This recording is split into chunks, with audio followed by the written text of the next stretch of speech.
Good afternoon everyone. So today kita akan menyajikan suatu podcast yang memberikan artikel atau informasi dari kegiatan Sinau Wisata siswa-siswa SMP Negeri 1 Sidoarjo. Ya, kemarin baru saja menyelesaikan kegiatan Sinau Wisata ke Bali pada tanggal 28 November hingga 2 Desember.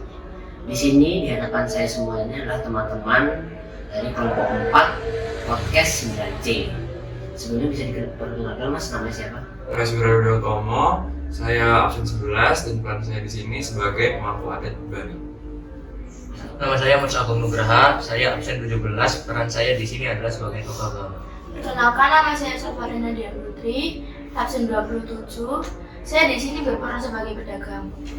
Perkenalkan, nama saya Wulan Arum, absen 30, peran saya di sini sebagai pengamat sosial. Perkenalkan, nama saya Nurul Oktavia Ramadhani, nomor absen 22. Saya di sini berperan sebagai pengamat budaya. Perkenalkan, nama saya Kita Putra Haji, absen 3. Di sini saya berperan sebagai masyarakat Bali. Dan saya Tito Octavian, absen 29. Saya selaku moderator dari kelompok 4 yang akan membawa podcast dari kelompok 4 9C. Nah, di sini kita relax saja ya. Jadi jangan tegang, kita sharing-sharing dari teman-teman semua kemarin selama di Bali mendapatkan informasi apa saja dari teman-teman tanyakan. Pertama saya ingin ke Mas Faiz. Mas Faiz sebagai apa? Saya sebagai pemangku adat Bali. Sebagai pemangku adat. Mas Faiz, mungkin bisa dijelaskan pemangku adat di Bali itu seperti apa? Jadi pemangku merupakan golongan orang suci di antara umat-umat Hindu. Mereka bertugas sebagai pembimbing bagi agama Hindu, seperti ustadz lah bisa dibilang. Kalau di Muslim Kalau di Muslim bisa dibilang ustadz. Mereka bukan pemimpin, jadi ada banyak. Dan pemangku adat Bali itu berbeda dengan pemangku adat di tempat-tempat lain. Mereka semua berbeda tergantung dengan daerah dan ajaran-ajarannya juga. Ya, itu saja sih. Itu saja ya. Lalu apa saja tugas dan kewajiban dari pemangku itu sendiri? Jadi pemangku bertugas untuk mengantar atau mengirim upacara yajna. Sedangkan selinggi ada dalam golongan Gejati, lahir 2 kali, berasal dari kata reka yang artinya satu dan jati yang merupakan akar kata ja yang berarti lahir. Jadi pemangku ini kepala pemimpin, bukan kepala pemimpin adat, kepala pemimpin agamanya ya? Ya, jadi mereka bertugas memimpin dan memandu orang-orang dalam agama Dari masyarakat Bali sendiri. Tapi tetap saja di setiap daerah di Bali itu juga berbagai macam pemangku adat. Ya, Jadi nggak ada satu golongan. ya. Bagaimana seseorang dapat dipilih atau dikatakan sebagai pemangku? Kalau di Bali itu pemangku itu kadang-kadang kalau di desa sini kalau di desa sini pemilihan pemangku itu kan menurut apa namanya cacakan tingkatan dari desa adat itu kan ada yang pertama, yang kedua enggak kasta. Pemanggilan yang paling atas dia. Kalau di desa adat di sini namanya bukan pemangku. Jeruk kebayan, tapi tugasnya sama dengan pemangku. Kalau di desa lain namanya pemangku. Kalau di desa sini khusus Jeruk kebaya. Iya,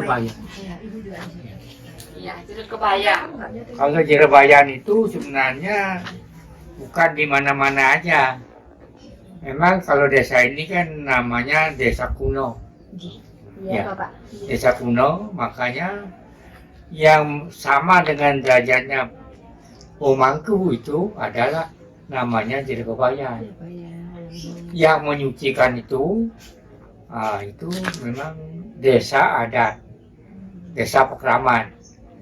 Siapa yang waktunya giliran untuk menjadi Jilbabayan itu, lalu disucikan dulu. Ya. Diberi upacara, Ada upacaranya. sebelum jadi pemangku itu.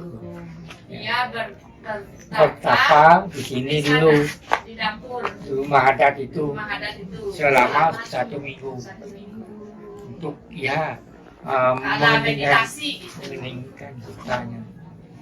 Setelah di dapur, di sini lagi 7 hari.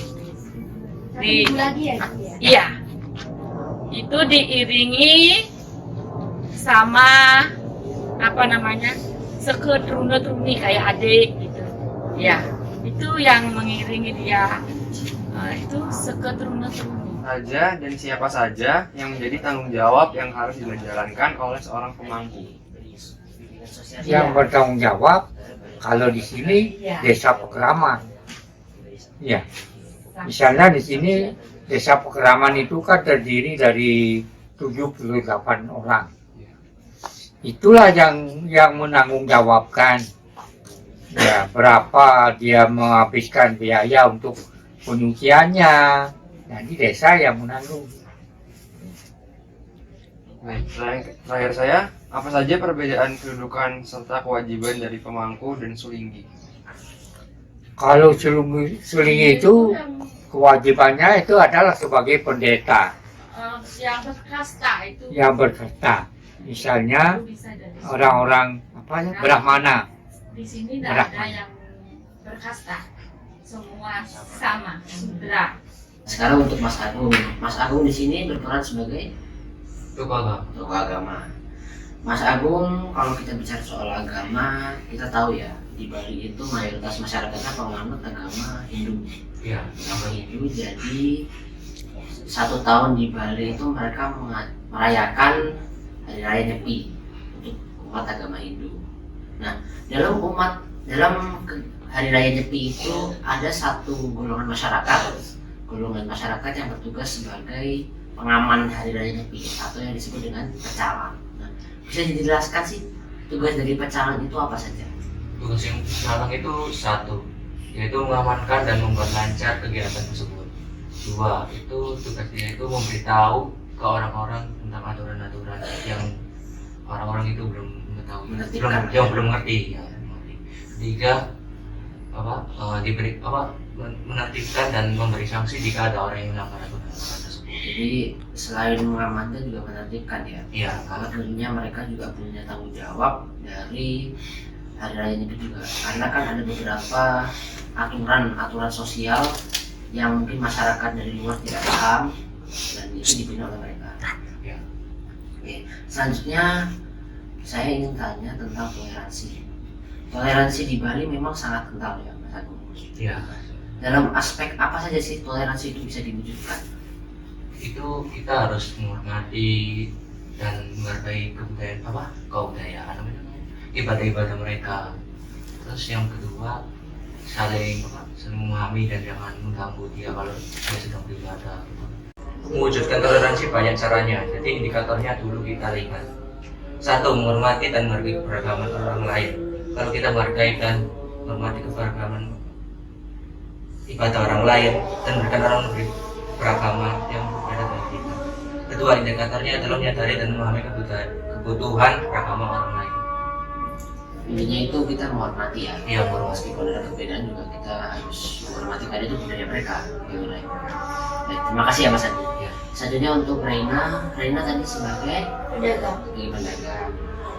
Untuk Reina kita tahu ya kalau ngomong soal pedagang atau kegiatan ekonomi, Bali ini menjadi wilayah yang paling terdampak kegiatan ekonominya. Nah, kemarin selama di Bali apakah Reina bertanya kepada para pedagang apa sih harapan mereka dengan adanya kelonggaran dari protokol kesehatan. Dekat dengan adanya protokol kesehatan kan sudah dilonggarkan, jadi mereka juga sudah mulai membuka usaha-usahanya kembali dengan adanya turis-turis luar yang berdatangan ke Bali. Harapannya itu apa? Harapan pedagang di Bali, khususnya para pedagang tentang perekonomian yang ada di Bali, adalah mereka ingin kegiatan ekonomi di Bali bisa kembali normal seperti biasa sebelum pandemi muncul, karena pandemi sangat berpengaruh buruk untuk kegiatan ekonomi wisata di Bali dan berdampak pada kehidupan para pedagang di Bali. Sebelumnya kan ini sudah mulai peralihan dari masa pandemi. Ketika masa pandemi kegiatan ekonomi jelas sangat terdampak. Sekarang dengan adanya kelonggaran untuk turis asing maupun lokal, apa harapan Kakak untuk kegiatan ekonomi para pedagang di Bali? Maksud di Desa Pangalipuran. Ya kan biar berjalan aja seperti biasanya. Seperti dulu sebelum COVID. Saya kan jualan ini baru nikah. Saya baru nikah 1 tahun yang lalu. Baru beberapa bulan belajar jualan. Tapi syukur bisa udah normal lagi lah, apalagi kan udah. masih ketat dulu. Tapi nggak kayak seperti dulu. Kalau sebelum COVID kan saya lihat lumayan ramai. Kalau sekarang ramai sih, tapi untuk yang belanjanya itu nggak terlalu ramai. Karena kan kita faktor ekonominya. Lihat dari faktor ekonominya. Tapi bule masih suka datang ke sini sama. Udah mulai sih. Jadi sangat berpengaruh ya pada kehidupan para pedagang. Bukan para pedagang, pada kehidupan masyarakat. Iya betul. Dan juga kemarin sebelum Sina Wisata kan ada G20 ya, yang sangat booming di Indonesia dan menjadi sebuah kebanggaan juga buat bangsa Indonesia sendiri. Apakah G20 itu sangat berpengaruh untuk kegiatan perekonomian buat para pedagang khususnya? Kalau pengaruh hal itu juga berpengaruh untuk ekonomi. Tapi kemarin saya menemukan satu info dari pedagang yang ada di Tanah Lot bahwa G20 tidak berpengaruh terhadap kegiatan ekonomi di Bali. Jadi hal itu saya rasa antara berpengaruh namun tidak 100% terhadap perekonomian di Bali. Jadi tidak terlalu berpengaruh ya? Iya. Tidak terlalu berpengaruh. Baik, terima kasih ya Rina.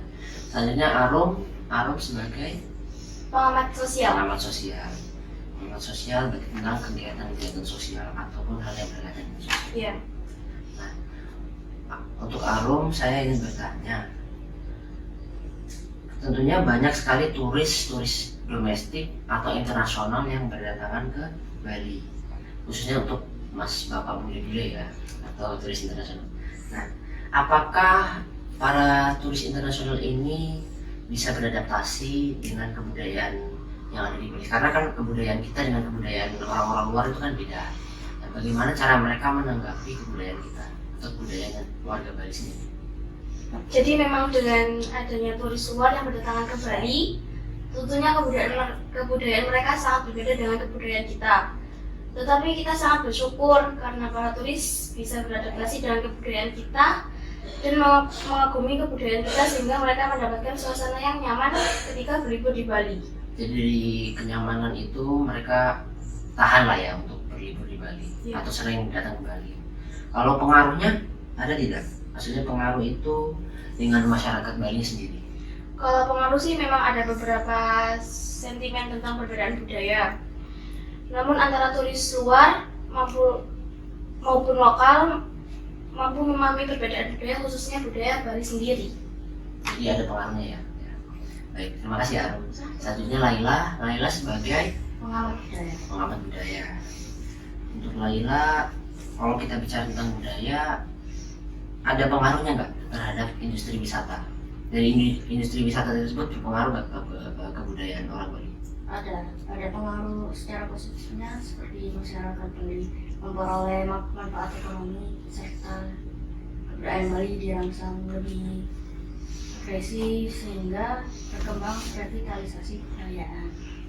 Dan ada juga secara negatif unsur-unsur kebudayaan tertentu untuk konsumsi wisatawan terlihat korupsi massal, komersialisasi, dan orientasi materialisme, sehingga bergerak ke gejala-gejala distorsis dan beberapa bentuk masalah kebudayaan. Jadi ada pengaruh positif dan negatifnya ya Laila. Iya.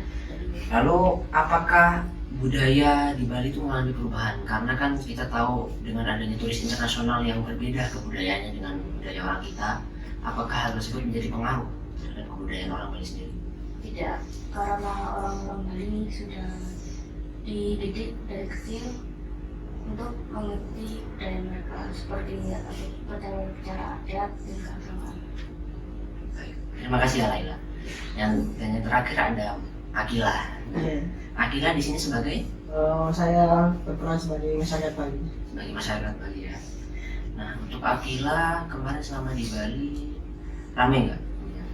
Sudah lumayan ramai, cuman Rame ya? tidak terlalu ramai juga. Karena kan ini kita baru lepas dari pandemi ya, masa transisi, jadi ke perekonomian atau kegiatan wisata kan sudah mulai berjalan. Tapi yang saya ingin tahu bagaimana sih kondisi Bali selama pandemi kemarin? Jelas kondisi Bali saat pandemi itu sangat berbeda jauh. Yang pertama, suasana di Bali sekarang itu sudah mulai sepi. Sampai paling terasa ada pada satu toko dan wisata-wisata yang tutup.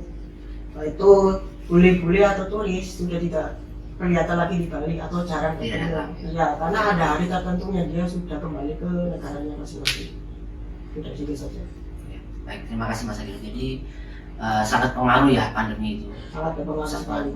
Bukan hanya buat turis luar, tapi iya, buat turis domestik juga kan mereka juga terhalang prokes jadi nggak bisa berdatangan ke Bali. Baik, terima kasih ya Mas Agil. Baik teman-teman, berikut tadi adalah narasi atau informasi yang diberikan oleh teman-teman dari kelompok 4 yang kemarin baru saja melaksanakan kegiatan sidang wisata ke Bali. Semoga dengan narasi-narasi tersebut kita dapat memperoleh ilmu yang bermanfaat, kita dapat mendapatkan ilmu baru, dan kita dapat merasakan dampak positif dengan adanya kebudayaan dari orang Bali itu sendiri. Saya selaku moderator mohon izin undur diri. Mohon maaf apabila ada salah kata. Assalamualaikum warahmatullahi wabarakatuh. Thanks for watching our podcast and goodbye. Asik.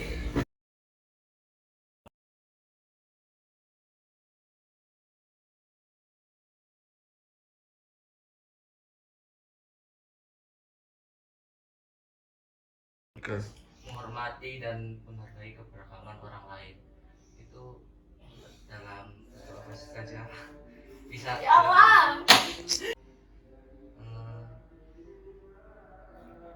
menghormati terus dan ininya ya kalian itu harus menghormati Berikut adalah narasi atau informasi dari teman-teman. Untuk Mas Agung, saya ingin bertanya tentang toleransi. Toleransi di Bali itu memang sangat terkenal dengan toleransi yang sangat kental. Ya, dalam aspek apa saja sih toleransi itu bisa diwujudkan? itu kunci Mana ngomong gitu? Jadi saya nanyain ke Mbak Deni. Mbak Deni. Deni. Iya. Mbak apa? Mbak boleh. Kakak boleh. Mbak aja. Iya. Saya menanyakan tentang perdagangan yang Grogi ya? Tarik napas dulu. Iya, kan bahasa basi dulu. Iya.